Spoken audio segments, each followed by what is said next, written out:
Well, it is day 29 on the Palmetto Trail, and I need to fill you in on what's been happening with my life.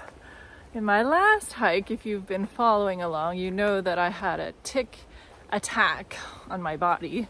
Ended up being 16 ticks that I found, and one small one had already attached to my leg. So that freaked me out.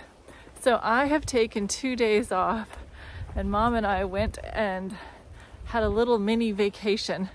I wanted to go to Myrtle Beach just because it's a famous place and everybody goes there, so I had to see what the hype was all about. But we first stopped at Huntington Beach State Park, and that was amazing. Such a nice park, but it's also the most expensive park I've ever been to in my life, at $88 a night. So we just stayed one night, obviously, but the ocean was amazing. The biggest relief for me, though, was I was able to have a shower, and I was certain that I did not have any more ticks on me, and so that was a comfort to me. But yeah, the next day we went to Myrtle Beach, did the boardwalk, and I read that it's the second and third best boardwalk in all of the US, but I wasn't that impressed with it. It was a mile long, and it has a big Ferris wheel, but other than that, it's just a touristy boardwalk. Anyway, so I don't recommend Myrtle Beach, and the traffic was horrendous, and it was a biker weekend, so there was so many noisy bikers. Yeah, glad to get away from there. And then we went to church this morning, and that was lovely. Myrtle Beach Church is great. And then it was 2 hours to get back to the trailhead, so now we are at the ranger station here in the Swamp Fox Passage. That's what I'm doing now, continuing on. Another big thing that I had to take a couple days off was that I wanted to treat my clothes with permethrin. I hadn't done that before, but I brought this stuff in case. So yeah, I have to wear pants, and I have socks over my pants. So we'll see if this stuff really works, because I'm in grassy area some more. So we're putting permethrin to the test. And I do not like wearing pants. I haven't worn pants for weeks. It's just been so hot. And right away when I started this trail, a snake slithered in front of me. So I wasn't able to capture it. He went too fast. But yeah, it's one of those trails again. So yeah, you can see the terrain that I'm on. It's just pure grassy tick haven. And it keeps threatening to rain, but it hasn't. My poor mom is getting weary of this trail, so I really need to get it done. I think there's like 37 miles left. So let's get her done.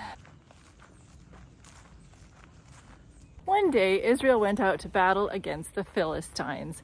Israel camped at Ebenezer, and the Philistines camped at Aphek. Well, to put it bluntly, Israel was defeated by the Philistines, who killed 4,000 men of the army in the field. So when the people got back to camp, the elders said, "Why has the Lord defeated us before the Philistines today?"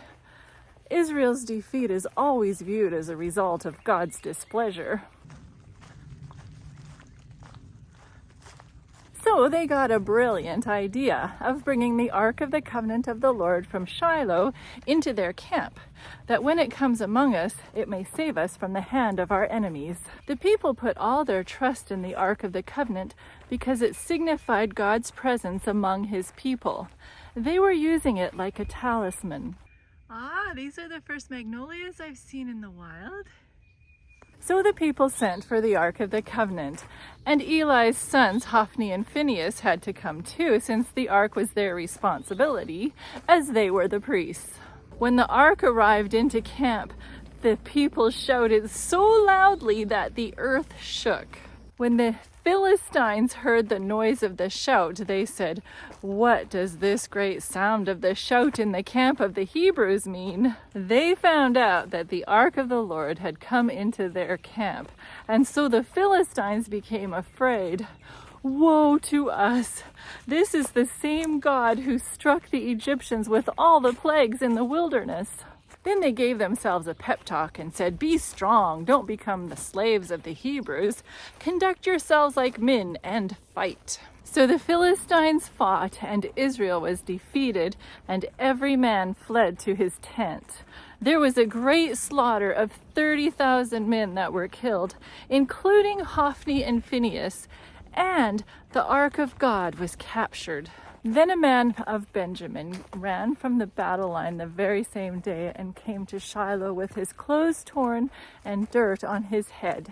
The men of Benjamin were great warriors in Israel, if you will recall Jacob's blessing of his youngest son.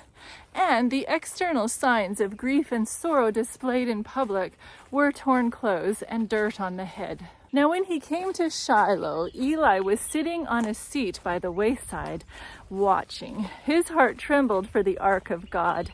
He was 98 years old and could not see. And when the man came into the city and told it, all the people cried out. Eli asked what happened, and when he was told that his 2 sons were killed and the ark was captured, he fell backwards and broke his neck because he was a heavy man.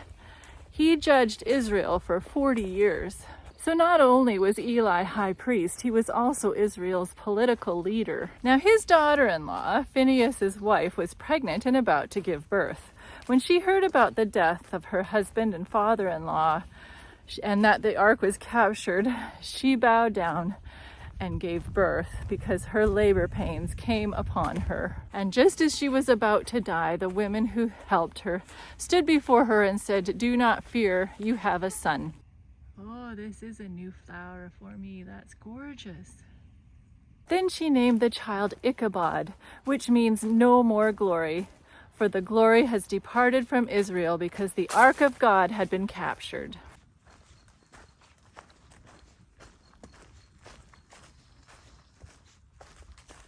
Divine glory is inseparably tied with the Ark of the Covenant. God's presence, holiness, and glory are often used synonymously. This young woman, who, though married to a wicked and selfish high priest, did not partake of his nature. Her concern for the death of her husband and father-in-law was evidence of her natural affection. But her much greater concern for the loss of the ark was an evidence of her pious devotion to God and sacred things. Even the deaths in her family did not give her the concern that the loss of the ark did. Small comfort could she have of a child born in Israel in Shiloh when the loss of the ark was with the Philistines. Living in corrupt times, the wife of an ungodly man, yet truly devout. What greater courage could be known in the days of national perplexity? The presence of God should always be counted as the greatest blessing, and the loss of his presence and restraining power over evil should be dreaded as the direst of calamity. My view has kind of opened up. So that permethrin did not work. I had 15 ticks on me, but at least they were on my pants and I could flick them off easily, much better than crawling up my legs. I got in 4 miles this afternoon. I got a late start, so I didn't get too much covered, but I'm pretty pleased. But the mosquitoes are getting to me now as well as the ticks, so I'm throwing up my hands in defeat and we'll pack it in. The conditions in life are hopeless only when one refuses to be led by the Holy Spirit. What is preventing you from giving your life to God?